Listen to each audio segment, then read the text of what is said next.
Who do I have a pleasure of sitting in front of today? Yes, LMFG Tr3y, what's going on? What's happening? All right, and what is it that you bring to the table or that you do for the people that don't know who LMFG Tr3y is? I sing, I songwrite, I make beats, produce, engineer, the whole nine. And I'm about liberation. I'm about self-empowerment. My brand stands for Liberated, Motivated for Greatness. It stands for a multitude of other things. And people that stand affirm know what they stand and believe in. For sure. So what do you got next that's coming out that you want people to know about? I got an EP coming. It's called the Fade In Project. And it's really not even an EP. It's like free game, like embedded in the music, like, you know, how to get on. Like, I'm getting, it's free songs. It's like an audio book. It's not really even like an EP. Right, and when can we look forward to that project coming out? The end of the summer. The beginning of August is when you should be able to buy it on all platforms. Spotify, Apple Music, everything. Not should, you will. And is this rap? This is R&B, this is rap, this is eclectic urban music. It's a selection. Do you have any features on that project that we should look forward to? Yeah, actually I do. I got ATLFR coming soon. I got work with him coming soon. I actually got 2 songs that's not out yet. I've pre-released them in a couple of different places, but I know y'all know my songs with Jay Supreme. I got a good relationship with him. We got pretty much a situation going where we won't probably lock in over 2 or 3 EPs over the next year. And is there a certain direction that you go into the music that, like, is there a certain kind of people that you're looking forward to bring in, a certain direction, like, as in, like, who are you marketing to? I'm marketing to students. Students? I'm marketing to not only students, I'm marketing to humble individuals that know that they can learn something and teach something at the same time in a game that's humble enough to, you know what I mean? So do you have any students right now? Officially or unofficially? It doesn't really matter. Unofficial, official, it doesn't really matter. Yeah, I got some students. I got a couple of students. And what is it that they do? They engineer, they produce, they sing, they songwrite. And that's the same thing you do as well, right? Correct. I'm also a student, if you know. You know, I'm a student of my students. It's no sensei effect, you know, with my peers and who I do music with and make music with.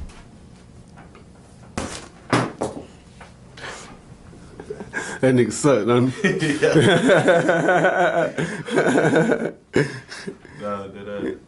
Yeah, that's out of my boy Car. My boy Car in the cut. You already know, man. Certified demon, not yet. I'll say less. Who that is you got with you? Oh, with me right now? Yeah. Shit, I got my boy Car with me. I got my baby Lois with me. I got homegirl with me. We just kicking shit. About kicking flag.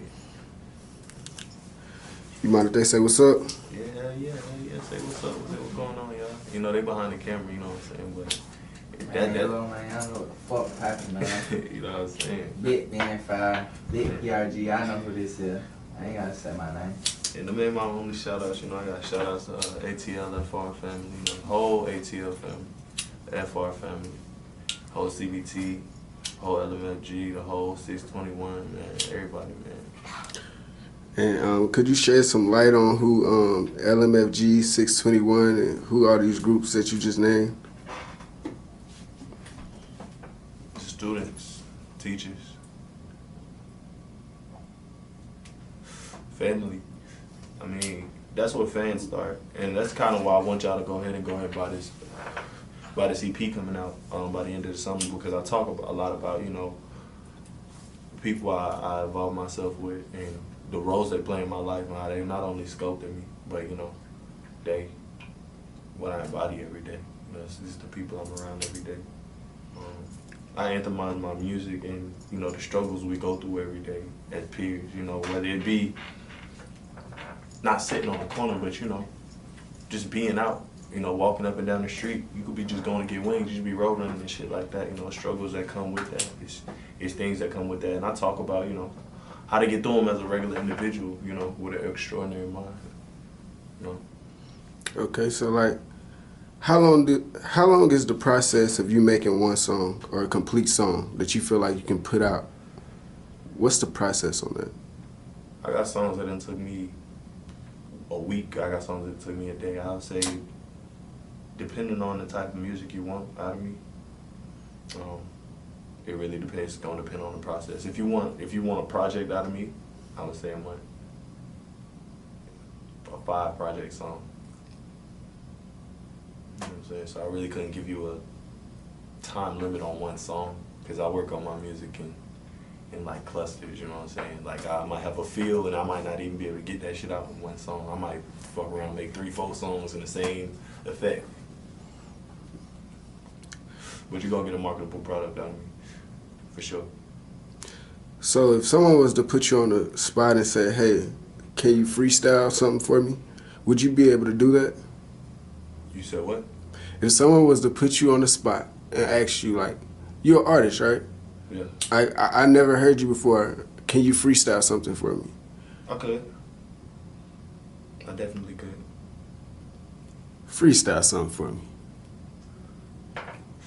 Give me a title. Let's say it's a hot day, it's a cool breeze, and it's like you on the beach. Tell me what you see. Hot day, cool breeze on the beach. Bad bitch.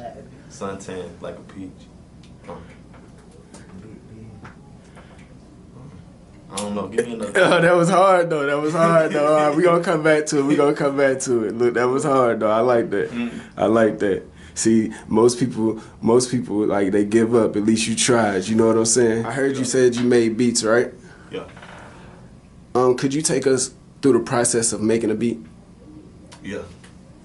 Making a beat is a lot like.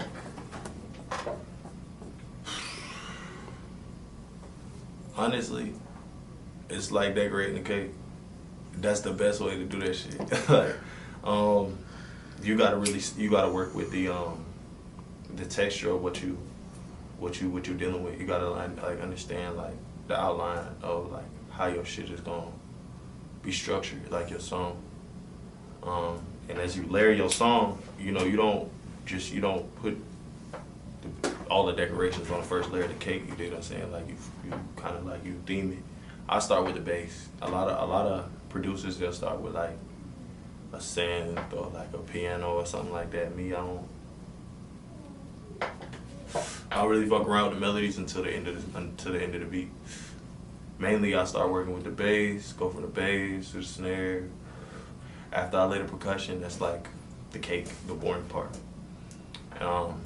Snare and you know, like the synths and the vibes and the pads and the keys and everything, all of that get added. That's like the frosting to me. You know what I'm saying? Like that's where you could kind of have a creative flair. You could do whatever with that motherfucker. So, what's a go-to sound for you that you feel like, yo, I need this in every one of my beats or productions? Vocals.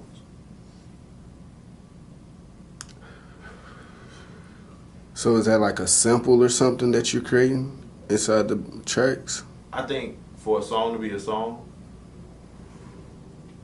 it needs vocal. For music to be music, it doesn't. I make music. Songs is just something that so happen to happen, you know, at the end of my process sometimes. Sometimes, like, my beats is so hard they don't even need vocal. You know what I'm saying? And that's why I think sets me apart from a lot of different producers, because a lot of producers, they feed off of the energy they artist is gonna give. Me, I don't even leave room for the artist to do what they do. You know, by the time they hear what I have for them, they, instead of killing the beat with their vocals, they ride the beat. You know what I'm saying? And I think a lot of what hip hop is today, a lot of recyclable music is a lot of these artists killing the beat, and you gotta become one with it. You know what I'm saying? And me being a jack of all trades, I know how to connect with the artist side, I know how to connect with the productive side, and then I know how to sell a packaged product. You know, it's, to me, I look at it like, oh, it's going across a conveyor belt, and it's about to get put in a box and sold. Now, as a producer, that's how you're supposed to look at this. As an artist, this shit is supposed to be work. It's supposed to be a priceless object. You gotta let go of that, cause like I realized, you know, even with the beats, I'm gonna make more money with the beats because teaching somebody that you could sell a beat for $200,000, you gonna sell that beat probably one time. You could sell a $20 beat to 200,000 people. Just made $2 million. You know, off of making a decision to self-sustain and lease versus try to get it all in one bite. Because you got to realize how that money gonna hit your account. It's not gonna hit your account lump sum. The tax is gonna be involved with that type of money. The what we call snipping that's gonna be done with that money. It's like, it's different than, you know, $20, $200,000 times. Imagine that hitting all within a month. You know what I'm saying? I'm trying to change people's lives, which is a different way of thinking, you know what I'm saying? So like, Right. It's different angles of how I attack the situation. What are you bringing for it to the industry that's missing, or that you feel like is missing? With your sound, beat-wise and vocal-wise. What I think I'm bringing to the table is order, influence, and honestly, it's nobody rocking the flavor that we rocking. Like, we different. Like, I'm not just gonna say me because I'm just a producer. And you know, and it's not just a producer talking, it's an artist talking, it's an engineer talking, but like, I'm a producer first. This is where it started, you know what I'm saying? Black making beats. Like, the people that I support, the people that I stand behind, the people that go, hey, yeah, you know what? This one, you know, just want to take this one for free, do something with it. Like, we different. And I know that we got something to offer. And I'm speaking for them, even though this isn't about them. But it's so much a part of me that I feel like, you know, on every facet that, you know, a person could be supportive in your life. You know, like, you got people in your neighborhood that's just as talented as me that don't get heard every single day. It take an individual that's selfless enough to be like, listen to this nigga, listen to this nigga, listen to this nigga, listen to this nigga. Like, I feel like the difference about me, what I'm bringing to the table is I'm that nigga that's gonna do that. That's gonna be that selfless. That's gonna not only hold the door open for the niggas coming behind them, but show the niggas behind them how to open it their damn self.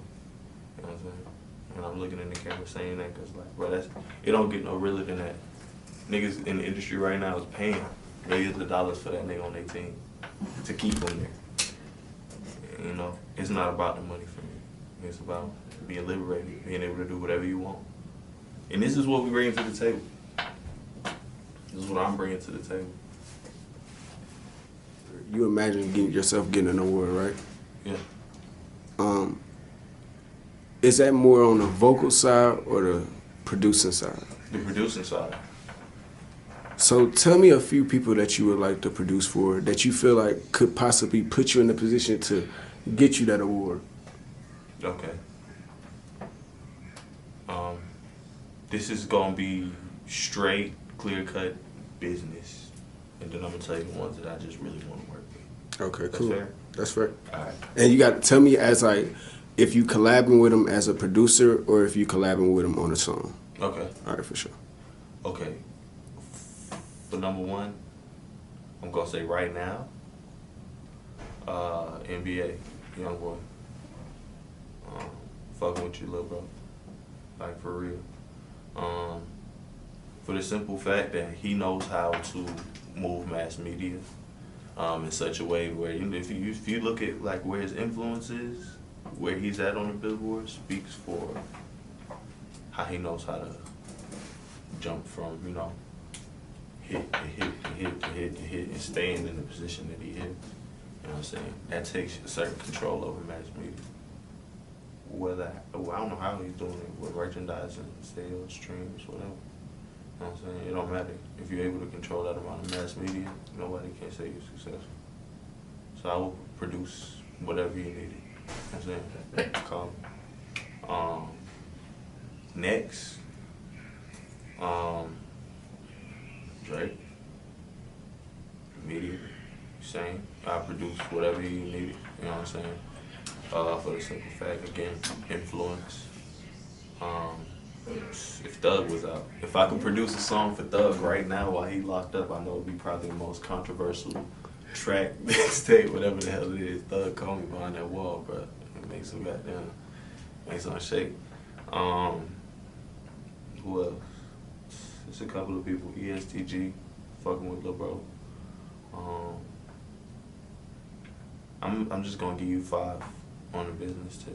Niggas that I would like to work with: G Herbo, Juice WRLD, R.I.P. You know, the GOAT. Who else? Kanye. I like to produce, you know, a lot with him. I feel like we got similar beats. That's why I feel like I fuck with him. There's a couple of Fujiano. I do a song with him. Really, I'll probably do an EP with my boy. He probably wouldn't even do an EP. I do a nice little tape. Who else? The last one. Deuce. Deuce. My boy. Yeah. Holla at me, my boy. Deuce, bro. I'm in your DM too, bro. Check your DM, bro. I already know. I told you get some free beats. Check your DM. LMFG Tr3y. So you gonna send them beats and you want the feature? Man, I already done told them, bro. Holla at your management. Dude. Yeah. You feel me? I gotta get DM at your management, bro. So get at your management. You can get these free beats. Yeah, that's about the 5 I'll rock with. G Herbo hit me, bro. Hit your DM too. For real. But shit, that's that. So what I'm saying, can you tell us a little bit about how Tr3y grew up? I grew up in Brooklyn. I'm a Kings County baby. When the towers came down, my parents freaked the hell out, and they came out here. They came out here and shit. Niggas was making fun of the way I talk. I was talking like this. Niggas was like, "Yo, why is he talking like that?" Nigga, I talk like this. I talk like, what you mean? Like niggas like really talk crazy. Like mad. I had to slow it down, you know, and adopt a little bit of this slang. You know, City adopted me a little bit. I learned its ins and outs. Good ways, bad ways. By the end of it, mine went crazy, you know. But you know, she's well, she's great. I ain't grow up in a rough neighborhood. I just found myself in a lot of crazy situations. You know, over like, you know, simple things. You know, acting up in school, leading you doing, you know, the typical. We don't get into the Lifetime movie network shit. You know what I'm saying? But like, you know, I grew up a similarly normal life. So around what age was you first introduced to the music? The music, how? Like, personally, like coming to the studio? Just like when you first realized you liked music. Like when you first realized, hold on, like, I like this. Like, I think I want to do something with this. I went to a boarding school when I was 14 years old. My mom sent me to a boarding school in upstate New York. And guess what she was on? She was like,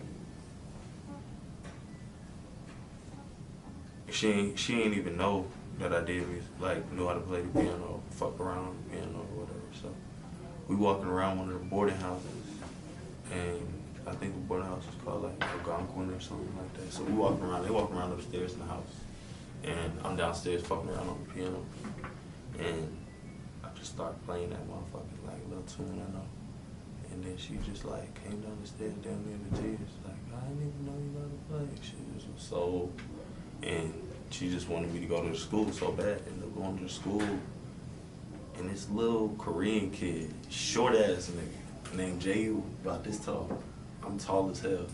I showed nigga how to play basketball. That nigga showed me how to, he showed me how to like play the piano. So I sat down, this nigga was so fired. Piano, like he'll play anything you tell him to play, he'll read the music, not read the music, whatever. But nigga showed me how to play that shit. And really one song at a time. I like just started playing it, and he taught me how to like play by ear. So I started playing the piano by ear, just coming up with my own melodies, coming up with my own shit. And, you know, like later on that line, I came and left that school, came back down here. You know, going to military school. And when I got into military school, they had this old piano on one of the barracks. I used to fuck around on that little piano. I went to Fort Stewart, Youth Challenge Military Academy in Fort Stewart. I went out there, I just rocked out there for a long time. What was that like out there in Fort Stewart? That shit was like jail. It was like jail. You had to wear uniforms and stuff like that? Hell yeah, we used to go AWOL. We used to do, that was like a military school for the bad kids. So like, we used to do shit like jump the damn fence, like fuck around, take off our grays and put on white. Like we would put on all white, put on our thermals and shit like that. Some Air Force Ones to try to go to the gas station, you know, to try to get some weed on the base and shit like that. You know, it's a federal charge trying to get weed on the base. You can call the folks and bring us some weed and shit like that. You know, folks try to not like bring us weed or get clips. I feel like at this point of where I'm at in my career, I'm a voice for those individuals that, you know, that came up like that.